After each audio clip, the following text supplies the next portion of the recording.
start's awesome. Except when it shuts off right away. Remote start canceled low fuel. Low on fuel, so it canceled. Anyway, remote start warns people. You get lights and horns. What if you want to remote start stealthily? What if you don't want to announce your remote starting? Well, you're gonna have to kill the horns. So that's what we're gonna do today. We're going to shut them horns up. So how do you do that? Well, let's go into this car. Why'd it lock? And let's pop open the hood. So let's see. First, you got to find out where the horns are. Pretty simple. They're right in the front. They're right here. You actually have two horns, a high note and a low horn. High note, low note. Now, normally you would have two plastic covers right here. I took mine off a long time ago. I leave them off because I don't care for them. But if yours obviously will have mine, you just pull them up and you'll see the horns right here. Now they're super easy to take off. I don't know if you can see, there's one little bolt here and then there's an electrical connector to the horn. And there's a right and a left. They're marked right, left. So all you need is a 10mm socket and that's pretty much it. So let's go ahead and get that and get these off. Okay, got my 10mm socket. Now they are a little tight in here, so you're not gonna have a lot of wiggle room, but have just enough.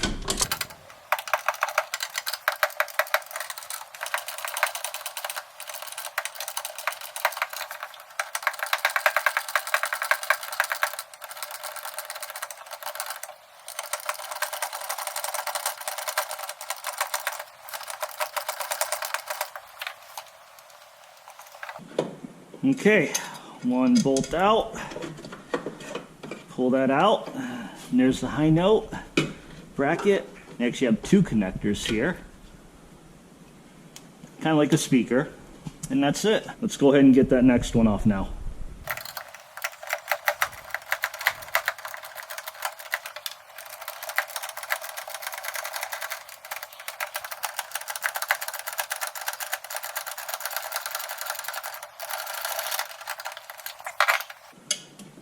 Okay, second one out.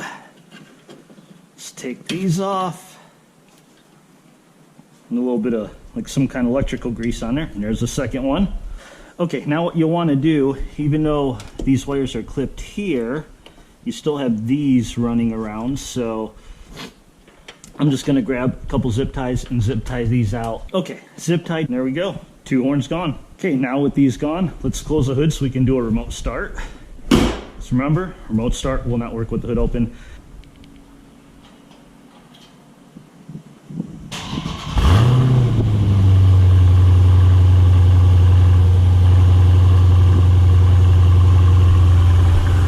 It's pretty awesome. So it's going to shut off right now because it's low fuel, so it won't keep going. But as you heard, no horns.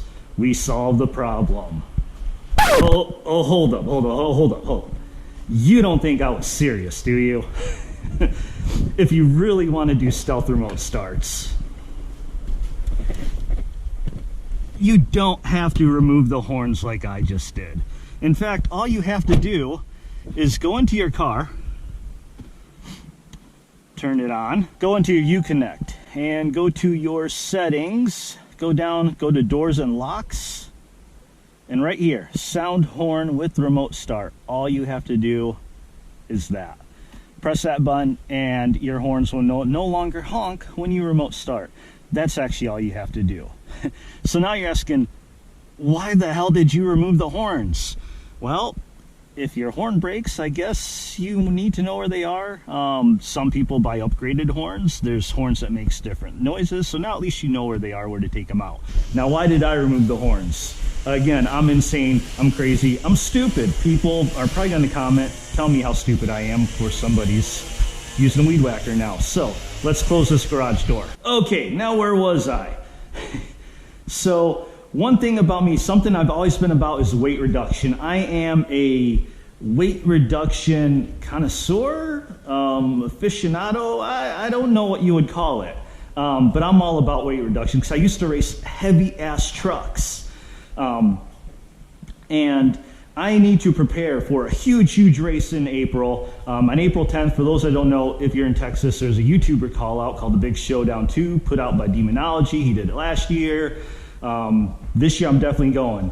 And there's some races. I'd love to race a few people. There's several people going to be out there love to race. And I kind of want to show how much difference weight reduction can make.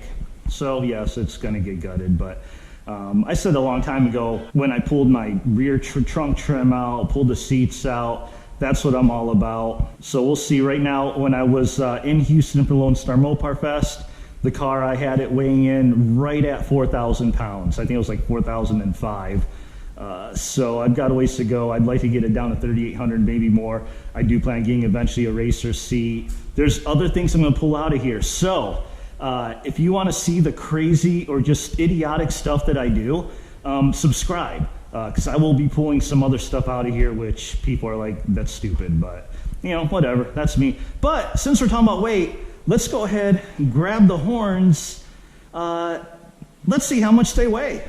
Okay, so here's the two horns. I got my shipping scale here that I used to ship all my stuff. Let's throw these bad boys on. 1 pound, 2.1 ounces. Yep. Now you're saying, okay, you're crazy for 1 pound. You know, don't eat as much. Don't go to skip McDonald's, or take a big, you know what, go to the bathroom before you go racing. Yeah, that's all true, but why don't I do all that plus gain the pound? I know it's ridiculous, but you know what? I'm a firm believer in everything adds up. The whole, you know, penny saved, penny earned. Penny is a penny. People throw pennies away. I save every penny I find. Why? Because over time, it all adds up. And that's my whole point. It all adds up. Now, in this case, the pound is all the way in the front, too. But I'd say most people, the consensus is 100 pounds is 1/10 of a second. That's a lot. But 100 pounds, you know, we're talking about 1 pound. Now, what does 1 pound do? Well, if 100 pounds is 1/10 of a second, 1 pound is 1,000th of a second. You're thinking, 1,000th, that's crazy.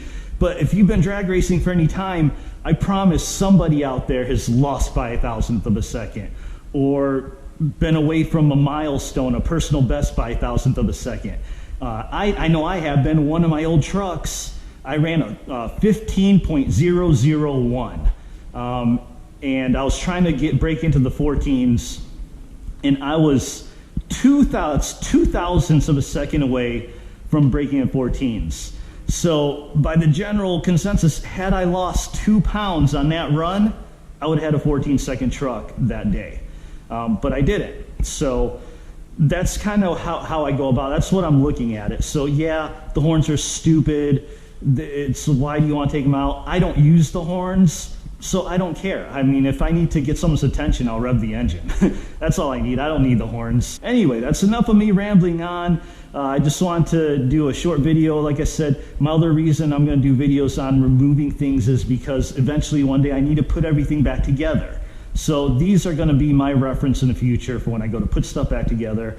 How did they come out? So I know, you know, I'm not missing bolts or screws or anything like that. So anyway, like, comment, dislike, tell me I'm stupid, subscribe, see where I end up with this car, and let's see where I get to for April 10th for the Big Showdown, because that's really what I'm gearing up for. So for my personal best in this car is officially an 1174 that I ran at Lone Star Mopar Fest. Unofficially, we have the video that I had where I ran by going by the Draggy 1162, because unfortunately the Texas Motor Plus only had the 8th mile timers and they had the quarter timers. So the Draggy had me at 1162, but we'll see. And I don't know what the DA is going to be like in April. It's Texas, it's Dallas, who knows. April 10th, it could either be a 90-degree day or it could be a 30-degree day, because that's just how Texas is. But we'll know when we get to that point. We'll just end it here, and I will see you in the next one, and let's see what else I pull out of this car next.